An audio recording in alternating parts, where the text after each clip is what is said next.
Okay, welcome back to RotoCityTech, guys, and I am back out on the camper. We've got a few projects that we're working on. I'm actually going to redo a really cheap backup camera for the Wolf Pup back there. Looking at offerings of ones you could buy, they're kind of expensive. This didn't already have a backup camera on it. It was prepped. Actually, no, this one's not even prepped for it. Sometimes they come with a thing up there, but this one's not even prepped. So, researching things, I ended up finding a solution that would work not only when you're backing up your camper into a spot, but also you can use it while you're driving if you need to look behind you just to see what's going on behind you. I think it's especially going to help us out given that we have that forerunner, which is kind of hard to see around the camper at times. You can click over on an iPad or something and look behind you, see if anyone's there, and you can switch lanes, move forward. So I'm going to show y'all what I did, and this is actually a redo because I've installed it once before and the receiver was too far away from the iPad and the Wi-Fi connection was sketchy. So I tried to extend the wire, messed it up, had to buy a new receiver, but I have it now. So let's go on, get this done, and I'll show y'all what I did. So starting out here is this little receiver. All it is a Wi-Fi car camera. It's about $35 on eBay, and it just transmits video over a Wi-Fi signal. It comes with this power you hook up here. You have to find some power right there into your camper. So you just got to find a wire that is already hot to give this power. The problem I had was I tried to cut this video out wire and extend it, but I didn't know what I was doing, and it's more complicated than just splicing a simple video wire like it is. It's not like just one of these wires here. So I bought a long extension that I can just plug in here, and then we would be good to go there. So let's get on with the install, and I'll show y'all how I did this.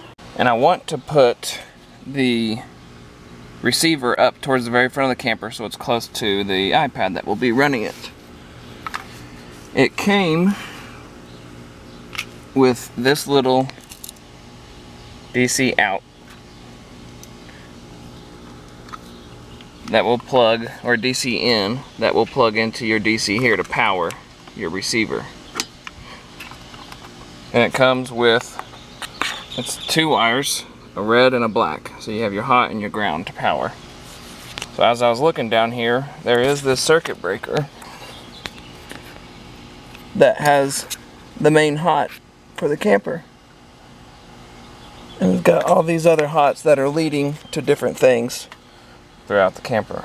So I just undid this bolt, put a butt connector on, gave it the hot right there, came over here, there's some grounds, put a butt connector on here, and there's my ground cable. And then there, this will plug in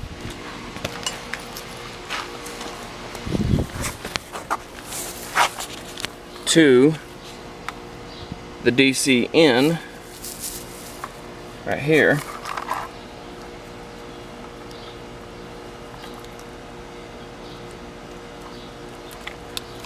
And then once I turn my battery box on, it'll power up, and then it will go to link, and that's when you would link your iPad.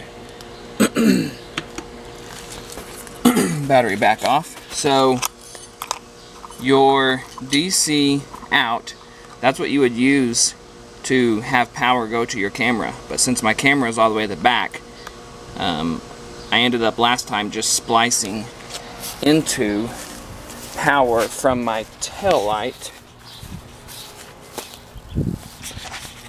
So here's my little camera, and it's got the power coming out and goes in right here. And I did that a long time ago. I didn't video that, but all I did was find the running lights wire in there and splice into it to provide power for my camera. This is my video, and that is what I bought this extension for right here to go all the way to the back. Now that both things individually have their own power, I don't have to worry about this part. So we are going to run that video wire all the way to the back, make sure everything works, and then we can button everything up. Alright guys, so I just ran my video wire along the ground right now. And it goes all the way back here, plugs into the camera, which is mounted right here. And I grabbed the FJ, backed it up here so I could plug in my trailer lights, since that camera is spliced into my trailer. Plugged in there, turned my battery connect on, so you can see my lights are working. That blue light came on that says link. So all you have to do with this now is you download this app called Wi-Fi AV.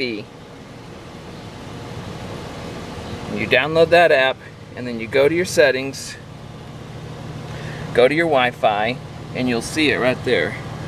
Wi-Fi AV. Click on it to connect, and then you connect and swipe over to the app, and then boom, it loads up. You can see the Montero sitting behind me there. And we'll come around. You'll be able to see me walk. Sorry, it's really reflective. But there I am. It's pretty quick as I'm stepping in front of it. But that will allow me to see what's behind me backing up, and if I need to switch lanes. So I'm actually going to finish buttoning up this, and then I will show you all the finished product. Alright guys, it's going to be kind of hard to see. This video was a little hard to do because everything was underneath the camper and the visibility was pretty limited. But I'm going to explain again one more time just through the process that I did and show you everything. I zip tied everything up out of the way, and so we'll start from the beginning. So like I said, last time I did this, the receiver was too far away from the iPad, so I moved it a lot closer. It came with some 3M double-sided Velcro. You can see the blue light shining, that it's linked. So I taped it up there. This is here's the front of the camper, so it's right at the front. Velcroed it in there, hooked it up. Like I said, this is the power, which we don't need. Power out, because the camera has its own power source. Zip tied the wires here that hook up to my ground right here, and my hot, which is up here. So this can be folded out of the way, and then I put the video wire up here, and it goes along with this conduit holding all the other wire, and I just zip tied it all the way down the frame rail right alongside this conduit. So it goes all the way back, zip tied every about 3 feet, and it goes all the way over the axle all the way back here. And then when I get to the back, I have it coming out right here above the frame, and then connected to my camera, and then I just rolled everything up and zip tied it here. And then it goes, here's the wire that goes to my camera. So with that, we're able to see what's behind us, to more safely change lanes, to back up into campsites that's hard to see right behind you. This will give us a clear view. And we did it for, I mean, you could do it for about 50 bucks if you have some supplies and you don't screw up and have to buy another receiver. But anyways, another project down, and so like and subscribe. Again, follow us on Instagram at RotoCityTech. and we will continue. I'm knocking out a bunch of these projects, so hopefully I have a bunch of videos in the next 2 weeks. Every week, something new I'm doing on the camper, or something old that I'm fixing. So stay tuned, and always, thanks for watching.